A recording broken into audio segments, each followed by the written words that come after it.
తెలంగాణ రాష్ట్రంలోని ప్రతి నియోజకవర్గంలో 25 ఎకరాల స్థలంలో ఇంటిగ్రేటెడ్ పాఠశాలను నిర్మించబోతున్నామని ఢిల్లీ అధికార ప్రతినిధి, ప్రభుత్వ సలహాదారులు ఏపీ జితేందర్ రెడ్డి అన్నారు.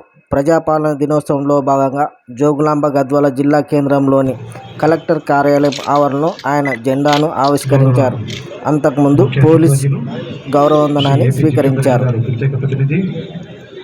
ఢిల్లీ, న్యూఢిల్లీ మరియు ప్రభుత్వ సలహాదారు క్రీడా వ్యవహారాలు గారు మరియు స్థానిక శాసనసభ్యులు వెంకటకృష్ణ, విజయ్ గారు, అనంతపూర్ శాసనసభ్యులు, గౌరవ కలెక్టర్ గారు, గౌరవ ఎస్పీ గారు మరియు మిగతా జిల్లా అధికారులు మరియు ప్రజాప్రతినిధులు అందరూ పూజా కార్యక్రమంలో పాల్గొంటున్నారు.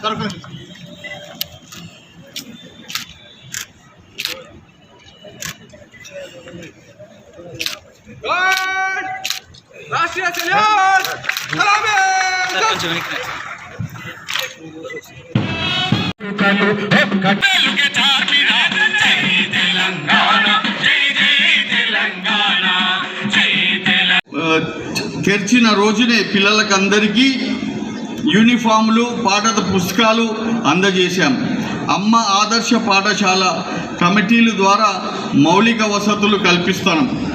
ఎస్సీ, ఎస్టీ, బీసీ, మైనార్టీ విద్యార్థులకు కోసం ప్రతి నియోజకవర్గంలో ఒక ఆవరణలో 25 ఎకరాల స్థలంలో ఇంటిగ్రేటెడ్ మోడల్ స్కూలును నిర్మించబోతున్నాం.